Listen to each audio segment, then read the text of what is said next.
Hello and welcome. आप सभी का स्वागत है मेरे इस यूट्यूब चैनल पे। मैंने टाइप 1 का सारा क्वेश्चन करा रखा था और आज हम लोग पढ़ेंगे टाइप 2। टाइप 2 जो मेरा होगा वो होगा मजदूरी पर आधारित प्रश्न।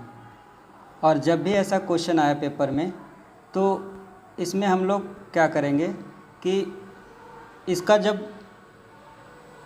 जो मजदूरी होता है उसका कार्य क्षमता के आधार पर उसका डिस्ट्रीब्यूशन करते हैं। फॉर एग्जांपल जैसे ए और बी है,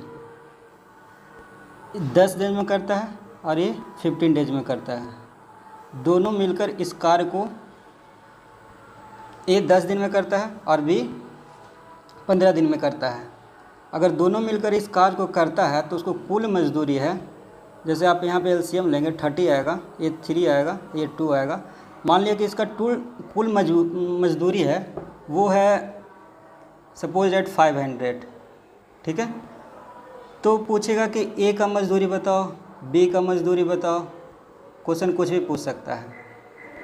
टोटल है, कुल मजदूरी है जो 500 है, तो पूछेगा कि ए का मजदूरी बताइए। तो जो कुल का कंपैरिजन है वो कुल से करेंगे, क्षमता के आधार पर इसका मजदूरी का बंटवारा हम करते हैं। तो टोटल जो क्षमता है वो है 5। ठीक है, तो अगर हमें टोटल मजदूरी पता है, टोटल क्षमता पता है, अगर हमको ए का मजदूरी पूछे तो ए का क्षमता कितना है 3 है, तो 3 से मल्टीप्लाई करेंगे। ठीक है, यानी 300। तो ए का मजदूरी होगा वो 300 होगा और बी का जो मजदूरी होगा वो 200 होगा। इस तरह से क्वेश्चन को हम लोग सोल्यूशन करेंगे। यानी हम यह कह सकते हैं कि जो उसका मजदूरी होगा उसका जो बंटवारा होगा वो क्षमता के अकॉर्डिंग होगा। जिसका क्षमता ज़्यादा होगा वो कम टाइम लेगा और उसको ज़्यादा पैसा मिलेगा। ये बात आप समझ गए होंगे। ठीक है, तो आइए हम लोग कुछ क्वेश्चन लिए और इस क्वेश्चन को सोल्यूशन करते हैं। जैसे क्वेश्चन नंबर फर्स्ट है। क्वेश्चन नंबर फर्स्ट ये बोल रहा है कि राम, श्याम और मोहन कोई काम को क्रमशः 20 दिन में, 25 दिन में एवं 30 दिन में कर सकता है। अगर तीनों मिलकर काम किया तो 3700 रुपया इसको मजदूरी प्राप्त हुआ। तो मोहन का कितना मजदूरी मिला या कितना पारिश्रमिकता मिला, उसका कितना उसका मजदूरी प्राप्त हुआ। तो पहले लिखिए आप यहाँ पे राम 20 डेज में करता है और श्याम करता है 25 डेज में और मोहन 30 डेज में। तो इसका एलसीएम निकालेंगे हम, तो ये आएगा मेरा, बड़ा कौन है, ये 30, इसका टेबल पढ़ेंगे 300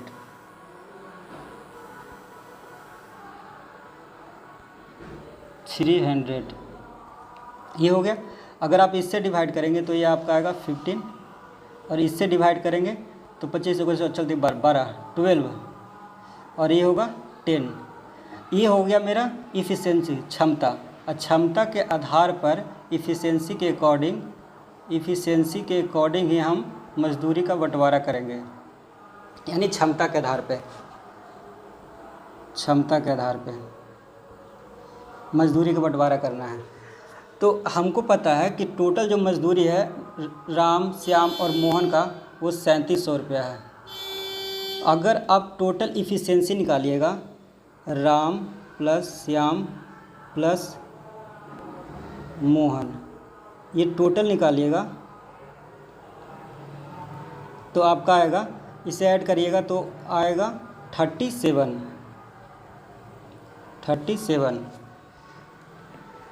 अब देखिए क्वेश्चन में कह रहा था कि मोहन का, तो मोहन का कितना इफ़िशेंसी है, मोहन का इफ़िशेंसी 10 है और टोटल है जो 37 है, क्षमता भी 37 है और टोटल जो पैसा दे रखा है, जो मजदूरी है वो भी 37,000 है। तो हमें पूछा मोहन का, तो मोहन का इफ़िशेंसी कितना है 10। अगर आप इससे कैंसिल करते हैं तो 1000 रुपया मोहन को मिलेगा। ये बात समझ गए होंगे आप।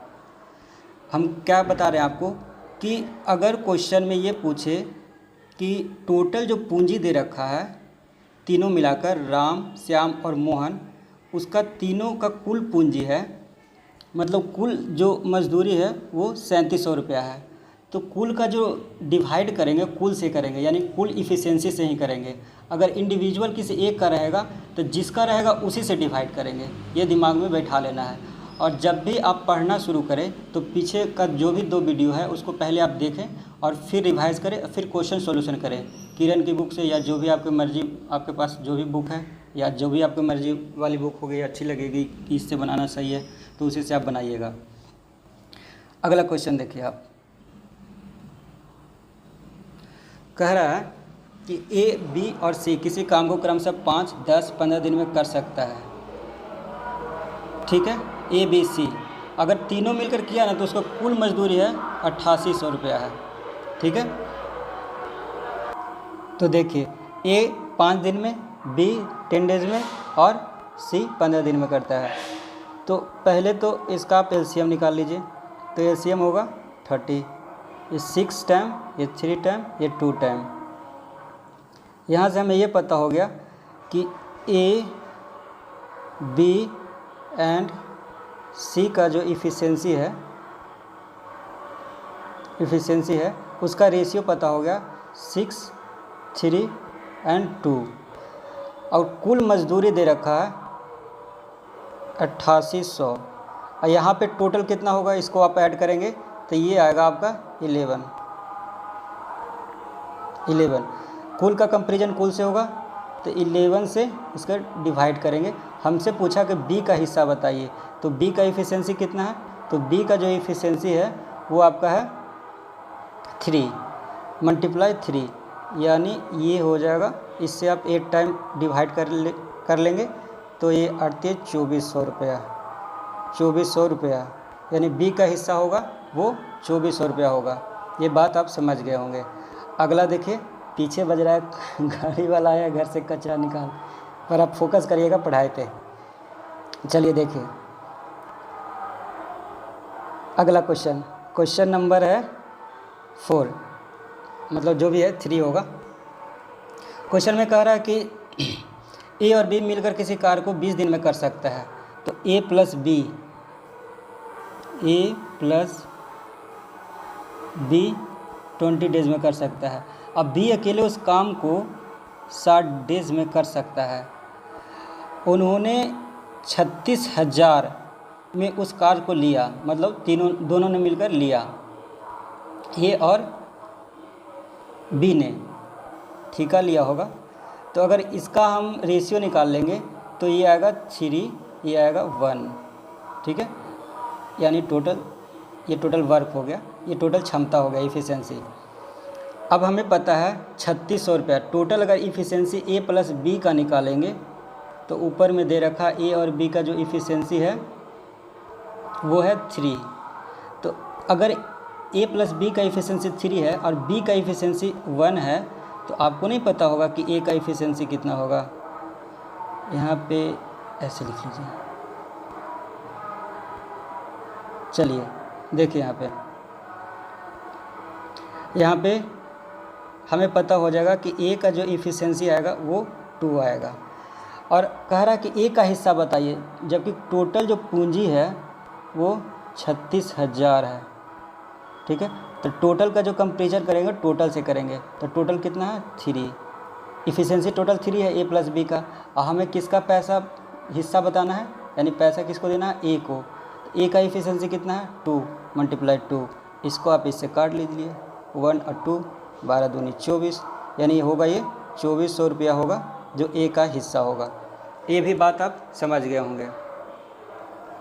जब भी ऐसा क्वेश्चन आए तो पहली बात कि आप क्वेश्चन को अच्छा से पढ़िए, और पढ़ने के बाद ये देखिए कि आखिर क्वेश्चन कह क्या रहा है और किसको पैसा देना है, किस में पैसा डिस्ट्रीब्यूट करना है, ए को देना है, बी को देना है, सी को देना है, या चाहे जो भी हो, किसी का भी हो, उसको आप टोटल इफ़िशेंसी निकालिए। अगर कुल पैसा दे रखा तो टोटल इफ़िशेंसी और उसमें टोटल पूंजी में डिवाइड करिए, और जिसको देना है, सपोज डेट ए को देना है, बी को देना है, तो बी से मल्टीप्लाई करिएगा उसका इफ़िशेंसी में, जो उसका इफ़िशेंसी है उसमें मल्टीप्लाई करिएगा। चलिए अगला क्वेश्चन देखिए आप, क्वेश्चन नंबर नेक्स्ट देखिए, क्वेश्चन नंबर 4 है। कह रहा है कि ए किसी कार्य को 12 दिन में कर सकता है, जबकि बी अकेले उस कार्य को 15 दिन में कर सकता है। सी की सहायता से 5 दिन में पूरा कर सकता है। यदि पूरे कार्य के लिए 960 रुपया दिया गया तो ए का हिस्सा बताइए। ये क्वेश्चन आपसे कहा है कि ए का हिस्सा बताइए आप। तो आप क्या करिएगा, देखिए ए करता है 12 डेज में, बी अकेले करता है 15 डेज में, और सी के सहायता से, यहाँ पे कहा सी के सहायता से, यानी सी के साथ ए और बी दोनों होगा। ध्यान से समझिएगा, ए अकेले 12 दिन में करता है, बी 15 दिन में करता है, और सी के सहायता से 5 दिन में कर सकता है, यानी सी के साथ में जो होगा ए और बी दोनों होगा। तो यहाँ पे लिखेंगे ए प्लस बी प्लस सी, यानी ये तीनों मिल जाता है तो 5 दिन में कंप्लीट कर लेता है। ठीक है, तो अगर आप यहाँ से इफ़िशियंसी सबको फाइंड करिएगा तो टोटल जो वर्क होगा ये होगा आपका 60।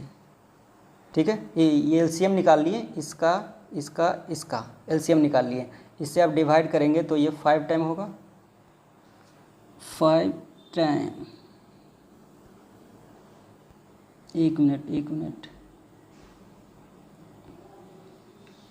चलिए, यहाँ होगा 5 और इससे आप डिवाइड करिएगा तो ये होगा 4 और इससे डिवाइड करिएगा तो ये होगा 12। इतना बात आप समझ गए होंगे, यानी हमें पता हो गया कि तीनों का जो इफ़िशियंसी है वो है 12। तीनों का जो इफ़िशियंसी है ए और बी एंड सी का जो इफ़िशियंसी है वो है 12। और कितना पैसा टोटल है,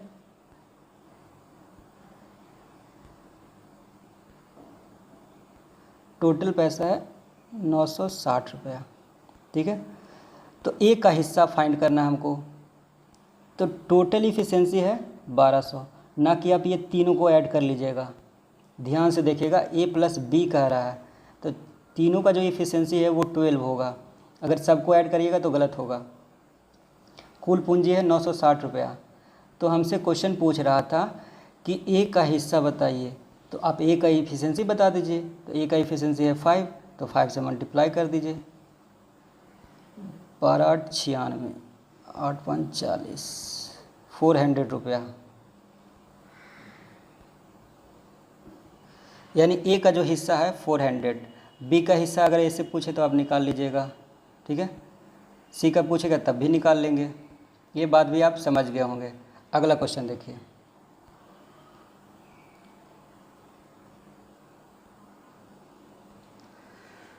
अगला है क्वेश्चन कि ए बी और सी मिलकर किसी कार्य को 550 रुपये में पूरा करता है। ए और बी को मिलाकर काम का 7/11 भाग पूरा करता है, तो सी का हिस्सा बताइए। चलिए, कह रहा है ए प्लस बी यानी दोनों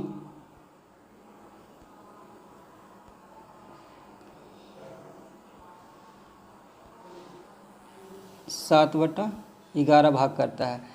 अगर दोनों 7/11 भाग करता है, एक बात समझ लीजिए कि दोनों अगर 7/11 भाग करता हो, यानी जो भी भाग बचा होगा वो सी करेगा, क्योंकि सी का हिस्सा पूछ रहा है यहाँ पे।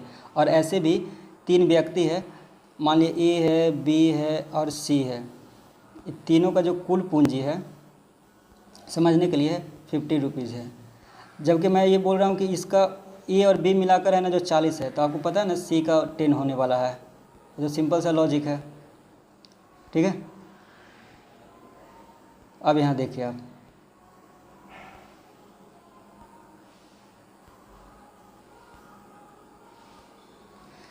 तो हमें पता है कि टोटल है जो 11 है, जिसमें से 7 भाग इसका है, तो जो बचेगा रिमेनिंग यानी 4 भाग बचेगा वो तो सी का होगा। ठीक है, और हमसे क्वेश्चन में पूछा था कि सी का हिस्सा बताइए, जबकि टोटल जो पूंजी है वो 550 रुपया है और यहाँ टोटल कितना है 11 मल्टीप्लाई 4, सी का हिस्सा पता हो जाएगा। ठीक है, इससे आप डिवाइड करेंगे 5 टाइम।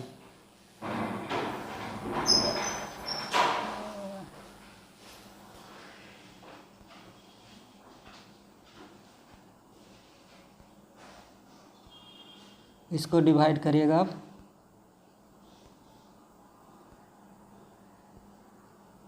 5 टाइम, ठीक है। अब मल्टीप्लाई कर लीजिए आप, तो ये हो जाएगा 20 और एक 0 और, यानी जो सी का हिस्सा आएगा वो 200 रुपया होगा, ठीक है। मेरी बात आप समझ गए होंगे। और जो भी इससे रिलेटेड क्वेश्चन और भी होगा एग्ज़ाम का, वो अभी बनाइए। हम एक और पार्ट लाएंगे जो मिसलेनियस का पार्ट होगा, उसमें जितना भी कठिन क्वेश्चन आया है, एसएससी, रेलवे या बैंकिंग, जो भी क्वेश्चन है जो टाइम एंड वर्क से रिलेटेड क्वेश्चन होगा, उसमें हम पूरा आपको डिटेल समझाएंगे। वो मिसलेनियस टाइप होगा। अभी तो टाइप 2 चल रहा है, फिर अगला दिन टाइप 3 चलेगा, टाइप 4, टाइप 5, ऐसे करके पूरा कंप्लीट करेंगे टाइम एंड वर्क को। और एक टाइप हम लास्ट में लाएंगे जिसको हम बोलेंगे मिसलेनियस। मिसलेनियस में जितना भी कठिन प्रश्न होगा, जैसे उसमें सारा मिला होगा, टाइप 1, टाइप 2, टाइप 3, टाइप 4, जितना भी टाइप होगा उससे मिला हुआ क्वेश्चन रहेगा उसमें, और उसमें कठिन क्वेश्चन रहेगा। तो वो हम लास्ट में हम लोग सॉल्यूशन करेंगे उसका। आप एक काम करिएगा, ये सारा क्वेश्चन को आप बनाइएगा और बुक को भी सॉल्यूशन करना है, इससे काम नहीं चलने वाला है। और जितना आप रिवाइज़ करिएगा, जितना आप प्रैक्टिस करिएगा, उतना आपको मैथ समझ में आता चला जाएगा। मैथ्स कोई ज़्यादा हार्ड नहीं है, ठीक है। आप कोशिश करिएगा। Thank you very much. अगर आपको अच्छा लगे वीडियो तो लाइक कर दीजिएगा, शेयर भी करिएगा और दोस्तों को बताइएगा। Thank you very much.